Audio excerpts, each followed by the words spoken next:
आज का हमारा ये वीडियो खास तौर पर उस जर्मन चूजे और उसके कुछ मंद बुद्धि फैंस के लिए है, जिनका मानना था कि ये जो कश्मीर फाइल्स है या फिर बंगाल फाइल्स है या फिर केरला स्टोरी है, ये प्रोपेगेंडा मूवी है। ये एक खास गवर्नमेंट को डिफेंड करने के लिए एक नैरेटिव चला के रहा है। लेकिन दिमाग से पैदल लोगों, क्या तुमने नासिक टीसीएस केस के बारे में सुना है? अगर अभी तक नहीं सुना है तो मैं बताता हूँ कि क्या है। TCS BPO Center in Nashik filed FIRs accusing senior colleagues of sustained sexual harassment and conversion. One more staff member has spoken out.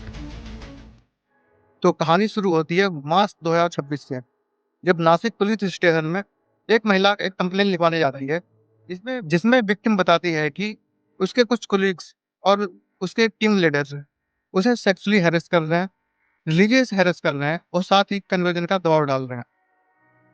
फिर क्या होता है?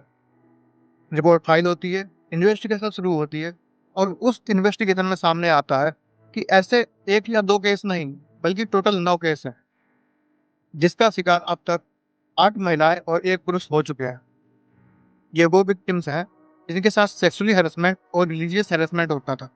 साथ ही इन पर कन्वर्जन का दबाव बनाया जाता था और जब ये लोग इसका विरोध करते थे, तो इन्हें बॉडी शेम, मेंटली टॉर्चर और भी कई परेशानियों का सामना करना पड़ता था।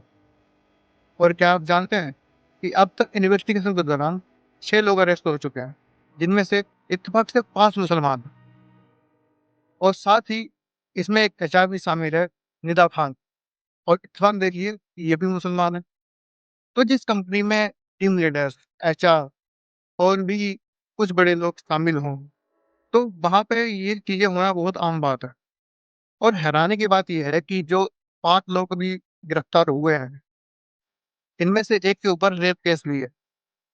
तो क्या इतनी बड़ी कंपनी पुलिस वेरिफिकेशन नहीं करवाती? क्योंकि जहाँ तक मुझे पता है कि छोटी-छोटी कंपनियाँ भी आजकल पुलिस वेरिफिकेशन करवा रही हैं। क्योंकि जिस कंपनी में मैं काम करता हूँ, वहाँ भी पुलिस वेरिफिकेशन होता है। लेकिन इतनी बड़ी कंसल्टेंसी या फिर इतनी बड़ी ग्रुप ने ये काम नहीं किया। पहले जब इस तरह के केस आते थे, तब ये जो वामपंथी और लिबरल लोग हैं ना, ये कहते थे कि अरे ये तो अनपढ़ है, इनमें एजुकेशन की कमी है। ये कौन सा अनपढ़ थे भाई? अनपढ़ता का और शिक्षा का इनसे कोई लेना-देना नहीं है। ये चाहे एमबीबीएस डॉक्टर हो, चाहे ये आईएएस ऑफिसर हो, चाहे कोई कोई इंजीनियर हो, टीम लीडर हो या कोई पंच प्रधान।